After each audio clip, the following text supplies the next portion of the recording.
Sa ngalan ng Ama at ng Anak at ng Espiritu Santo. Panginoon, isugo mo ang iyong espiritu at pagpanibaguhin mo ang muka ng aming mundo. Ang ebanghelyo sa araw na ito ay mula kay San Lucas, Kabanata 18, talata 9 hanggang 14. At ang ebanghelyong ito ay isang talinghaga patungkol sa dalawang uri ng tao. Ang isa ay Pariseyo at ang isa ay ang publikano o maniningil ng buwis. At sila ay pumasok sa templo. Ang Pariseyo, na ang tingin sa sarili ay matuwid, ay nananalangin tungkol sa kanyang sarili. Ang ibig sabihin, para bang hindi niya naman kinakausap ang Diyos. Kung hindi sa harapan ng Diyos, sa loob ng templo, ay kinakausap niya ang kanyang sarili at kanyang ipinagmamalaki ang mga kabutihan niyang nagawa. Sabi niya, nagpapasalamat ako sa iyo, O Diyos, sapagkat hindi ako katulad ng ibang mga magnanakaw, mandaraya, mangangalunya, o kaya'y katulad ng maniningil ng buwis na ito. 2 beses akong nag-aayuno sa loob ng 1 linggo at nagbibigay ako ng 10 bahagi mula sa lahat ng aking kinikita. At ang ganitong uri ng panalangin ay isang panalangin na para bang hindi umaabot sa pandinig ng Diyos. O maaari nating sabihin, napapakinggan ng Diyos, ngunit hindi nalulugod ang may likha. Sapagkat ang ganitong uri ng pananalangin ay pananalangin may kaakibat na panghuhusga sa iba. Isang taong ang tingin sa sarili ay napakabuti, ngunit kanya namang hinuhusgahan at minamaliit ang ibang tao. At ang pariseyong ito ay hindi nauunawaan ang puso ng Diyos. Isang Diyos na nagpapasikat ng araw sa mabubuti at masasama. Nagpapapatak ng ulan sa mabubuti at masasama, sa matutuwid at mga makasalanan.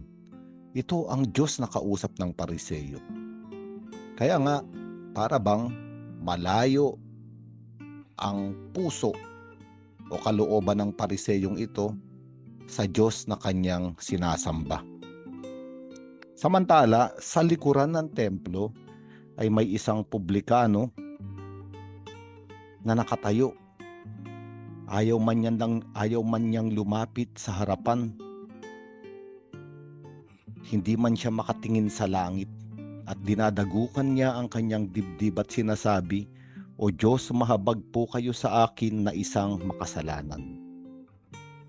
Isang tao na nakikita ang kanyang buhay sa harapan ng Diyos at nakikita niyang hindi siya karapat-dapat dahil sa kanyang mga kasalanan. Kaya ang kanyang panalangin ay galing sa puso.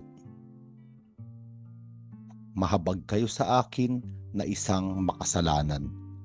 Wala siyang hinuhusgahang iba dahil siya ay sigurado at natitiyak niya sa kanyang sarili na hindi siya mas mabuti sa iba.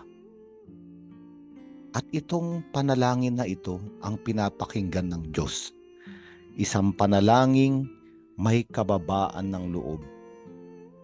Isang panalangin ng isang anak na bumabalik sa kanyang ama.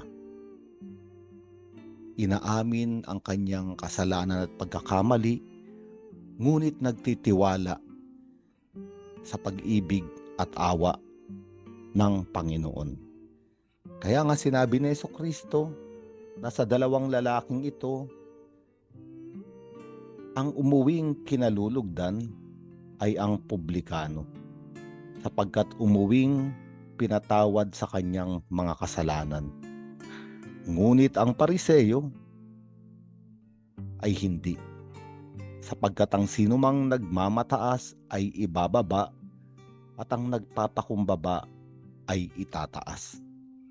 At sa araw na ito, tayo ay inaanyayahan ng mabuting balita na suriin ang ating mga buhay, ang ating kalooban, sa harapan ng Diyos at manalangin na umaasa na kaya niya tayong kahabagan, kaya niya tayong ibigin, at kaya niya tayong patawarin. Inaanyayahan tayo na magkaroon din ng puso ng Diyos. Isang Diyos na mula sa langit, ngunit naging mababa, nagkatawan tao, ang ating Panginoong Hesukristo, upang kunin ang kasalanan ng tao sa kanyang katawan, ipako sa krus at wasakin doon ang kapangyarihan ng kasalanan at kamatayan. Isang Diyos na hindi tinitignang ang kanyang sarili na siya ay mas mabuti sa iba. Kaya nga kaya niyang ibaba ang kanyang sarili at pumasok sa level ng taong nasa kasalanan.